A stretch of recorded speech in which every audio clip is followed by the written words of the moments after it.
Hi, Will. Hi, Terrence. Sophia Soda with Hi. the Nerds of Color. Congratulations on the show. It is so, so good. And it is a pleasure to be speaking with the two of you today.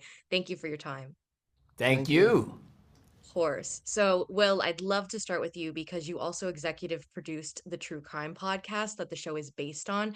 Can you talk a little bit about now sharing this story in two different formats and what you were most excited in terms of telling this real story through a series? Because I think it's so awesome that you're reaching so many different people and different audiences through both. You know what's interesting, and this is kind of a lesson for those that are out there interested in creating content and getting into the business. The podcast and creating that actually was what launched and catapulted the series into fruition because we had this amazing true story that we knew about. We'd actually looked at the possibility of doing it as a feature film, and that didn't move forward. It wasn't until we created the podcast, the True Crime Podcast, that allowed us to tell the story across multiple parts and use multiple narratives in order to tell that story, right? Multiple POVs within the narrative, I should say, to tell the story. That's what gave us IP. And then we were able to take that IP to our partner and financier and say, okay, this is what the narrative would look like with a multiplicity of POVs across multiple episodes. And that then lent itself into into the series. So when we went to our talent, our actors, they had source material that they were able to refer to. So not just the studio behind it, Universal and Peacock, but also our talent was able to say, okay, let me go in and sink my teeth into the source material. So it served multiple purposes. Yeah, and I imagine Terrence coming into that, using the source material like that really helped you. Yeah, I mean, I used as much cocaine and marijuana that was available as There a you go. source. There you We're talking go. about. There you go. There you go. That's just. I No, told him to keep it real. I had no idea that he would take that literally. So there you have it. when you have when you have a plethora of information and the rich history associated with the crime family or the need to survive, the hustle, all of that, and then you have it well laid out with or well organized with the individuals involved, it makes it so much easier to pick and create the character. So all of that stuff added to it.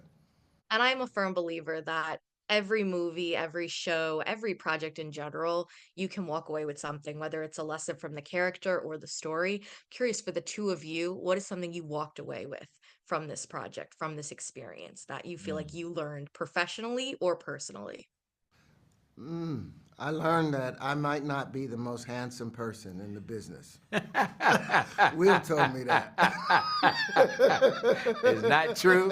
I did not tell him that. I Terrence is just. coming through with these answers. Oh, he's got it today. He is on fire. He is. This Terrence holds the title for the most incredible looking light skinned brother in Hollywood. He corrected me on that. I thought there were others in the running whose names I will not mention. He let me know they got nothing on him.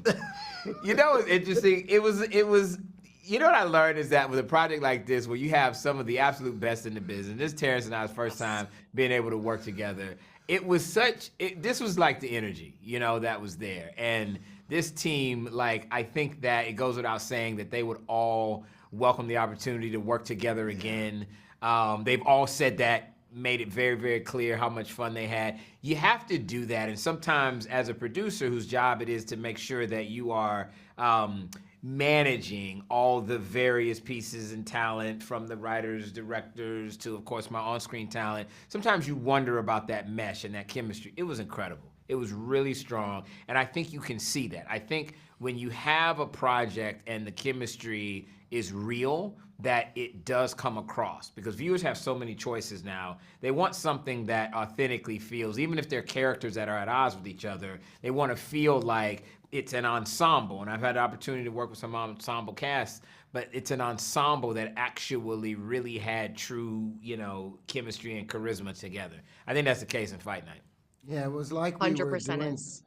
we were doing the Super Bowl. This was the big gigantic show, and you got all these people that you're used to seeing them, you know, score incredible just do incredible things. So we all sat there and looked at each other, knowing that this was a head-cutting contest, because that's what, at the end of the day, when you get to this level, everybody is about, I want to steal the frame. I want to be the last person remembered on the frame. But we did it organized, and we did it, it was competitive. But, I still look forward to seeing who took the last frame, in this piece. Which means that he is sure that he took the last frame. That's what that is. There's a challenge, gauntlet thrown. So you tell Sam, Kevin, Taraji, you tell all those other folks. I will. T. Howard has let it be known. I'm going to say, Terrence was my first interview, and he had me laughing. You guys are hilarious. Thank you so much for the laughs, the amazing answers, and an amazing show. It was really a pleasure speaking with you guys.